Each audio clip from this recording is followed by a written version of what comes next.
नाम है बादशाह, लेकिन हरियाणा में अगर कहें तो उनकी बादशाही जो है वो रेणु भाटिया जी ने एक प्रकार से कहें तो खूंटी पर टांग दी है। इस तरह के शब्द बर्दाश्त नहीं है। ये बादशाह है, बादशाह होगा अपने घर का। बादशाह सामने आए, उन्होंने माफी भी मांगी। सुन लीजिए इस बात को अब। मैं उम्मीद करता हूँ कि आप मुझे हरियाणा का बेटा समझकर, अपना बेटा समझकर मुझे माफ करेंगे। तो फिर उनके खिलाफ रेणु भाटिया का गुस्सा जो था वो 7वें आसमान पर पहुंच गया। दोस्तों नमस्कार, मैं संजय मग्गू और मौजूद है देश रोजाना के डिजिटल मीडिया मंच पर। रैप सिंगर हैं, गायक यानी कि लोकगीतों पर भी उनके रैप वर्जन आते हैं। नाम है बादशाह, लेकिन हरियाणा में अगर कहें तो उनकी बादशाही जो है वो रेणु भाटिया जी ने एक प्रकार से कहें तो खूंटी पर टांग दी है।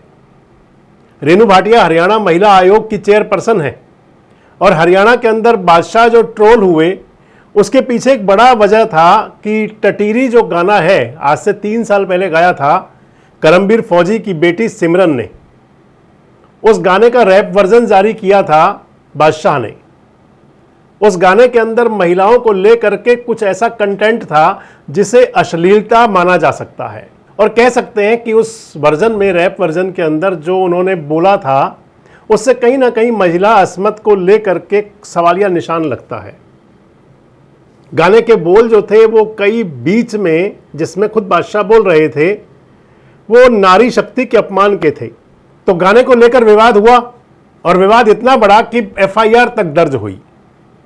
आज बुलाया था उनको महिला आयोग ने पानीपत में। पानीपत नहीं पहुंचे जब सुनवाई के लिए बादशाह, तो फिर उनके खिलाफ रेणु भाटिया का गुस्सा जो था वो 7वें आसमान पर पहुंच गया। रेणु भाटिया ने कहा कि इनका यानी कि बादशाह का जो पासपोर्ट है उसको जब्त करो और इनको गिरफ्तार करो। पूरी बात करेंगे आपसे इस वीडियो के अंदर कि आखिर सारा मामला है क्या। मैंने आपके साथ एक वीडियो पहले भी शेयर किया था और मसला जो शुरू हुआ ये 1 मार्च से शुरू हुआ। आज 13 मार्च है। एक लोक गायिका है सिमरन। सिमरन बॉक्सर भी है, सिमरन अच्छा खेलती भी अच्छा है। करमबीर फौजी की बेटी है सिमरन। करमबीर फौजी जो है वो भी हरियाणा के अंदर लोक गायक हैं। उनके गाए हुए जो गीत हैं हरियाणवी भाषा के वो बहुत प्रसिद्ध भी हैं। सोशल मीडिया पर काफ़ी एक्टिव हैं करमबीर फौजी भी। करमबीर फौजी की बेटी ने जो गाना गाया था टटीरी, इसे सुनिए एक बार आप।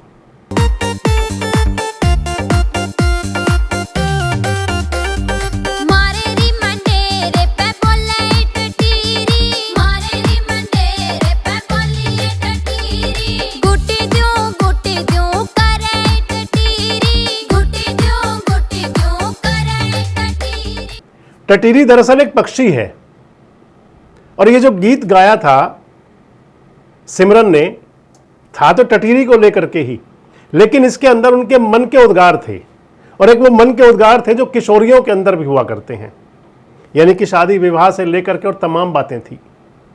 और इधर टटीरी को माना जाता है, जो टटीरी हैं यानी कि जो टटीरी और उसका जो मेल वर्जन है ये सावन के दिनों में खासकर एक्टिव हुआ करता है।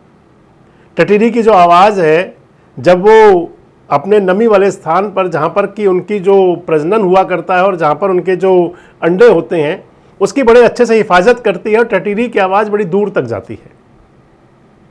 कुछ इसी अंदाज को लेकर के संभवतः गीत था सिमरन का। और वैसे भी जो लोक गायक हैं वो तमाम इस प्रकार की बातों पर अपने अपने जो उनके दिल के उद्गार होते हैं उसे गीत के रूप में प्रस्तुत कर दिया करते हैं। टटीरी का जो वर्जन मांगा था और उसकी यानी कि जो सिमरन ने गीत गाया था, सिमरन का गाया हुआ गीत और उनके बोल पसंद आए थे बादशाह को और बादशाह ने उसको उनसे मंगा लिया था और बाद में इसको जो वर्जन दिया था वो रैप वर्जन के रूप में उन्होंने इसको रिलीज किया 1 मार्च को। तो इसके अंदर जो बोल हैं उन बोल को लेकर के खासकर कई महिलाओं के अंदर नाराजगी थी और उन्होंने शिकायत भेजी महिला आयोग तक। महिला आयोग की चेयरपर्सन रेणु भाटिया वैसे भी खासी सक्रिय रहती हैं और काफ़ी गंभीर भी रहती हैं इन मामलों को लेकर के। कई बार उनके जो बयान हैं वो वायरल भी हुए और कई बार वो भी ट्रोल हो जाती हैं, लेकिन इसके बावजूद खासकर जब महिला की बात आती है तो पूरी एक्टिव हुआ करती हैं। महिला आयोग ने एफआईआर दर्ज करवाई।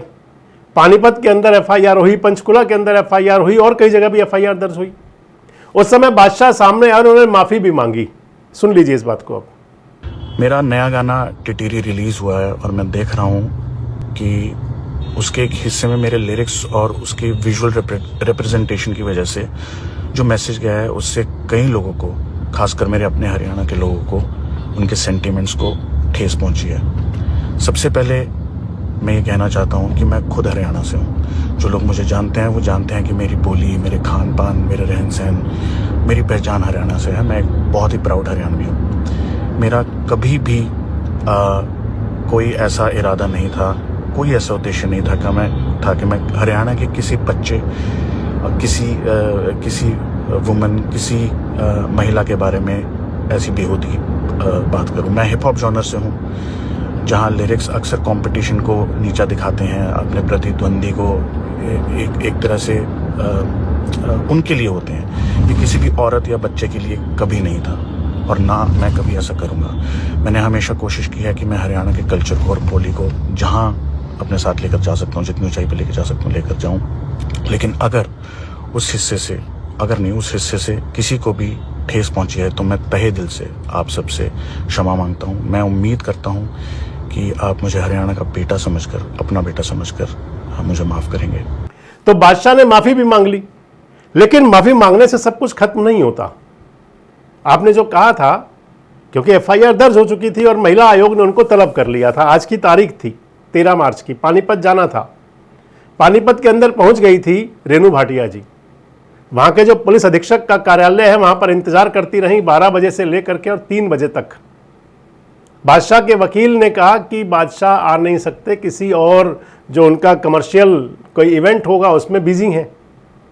इस बात से गुस्सा हुई, तो जब वकील का एक पक्ष था इस पर गुस्सा हुई रेणु भाटिया और कहा कि अब बादशाह को गिरफ्तार करके लाया जाए, इनका पासपोर्ट जब्त हो। वैसे अगर देखें तो जो महिला आयोग है, तमाम कमीशन जो हुआ करते हैं, आयोग हुआ करते हैं, एक प्रकार का वो न्यायालय होता है और इस प्रकार से ना पेश होना वो न्यायालय की अवमानना भी है, और खासकर जब बात महिलाओं से जुड़ी हुई हो। अब बादशाह को गिरफ्तार किया जाएगा या बादशाह खुद आएंगे? वैसे रेणु भाटिया कह चुकी हैं कि होंगे घर के बादशाह, हरियाणा में बादशाही नहीं चलेगी। मुझे बता दे, हरियाणवी में ही बता दे, जर्मन में बता दे, फ्रेंच में बता दे कि जो तूने लाइन बोली उसका दूसरा मायना क्या है। कोई दूसरा मायना निकलता है तो बता। लेकिन इस तरह के शब्द बर्दाश्त नहीं है। ये बादशाह है, बादशाह होगा अपने घर का। आपको क्या लगता है, क्या माफी मांगने के बाद विवाद खत्म हो जाना चाहिए था? क्या रेणु भाटिया यानी कि जो महिला आयोग ने तलब किया था, तो क्या बादशाह को वहां पहुंचना नहीं चाहिए था? और नहीं पहुंचना क्या ये अवमानना नहीं है? आपको क्या लगता है आने वाले दिनों में इसमें और क्या कुछ बड़ा होगा और या फिर बीच का रास्ता निकलेगा? कमेंट बॉक्स में जरूर बताएं। जुड़े रहें हमारे साथ, देखते रहें देश रोजाना। हमारे साथ जुड़े रहने के लिए सब्सक्राइब करें देश रोजाना के YouTube चैनल को और नई वीडियो की नोटिफिकेशन पाने के लिए बेल आइकन जरूर दबाएं। अगर आप ये वीडियो Facebook या Instagram पर देख रहे हैं तो पेज को लाइक और फॉलो जरूर करें और ज्यादा से ज्यादा शेयर करें।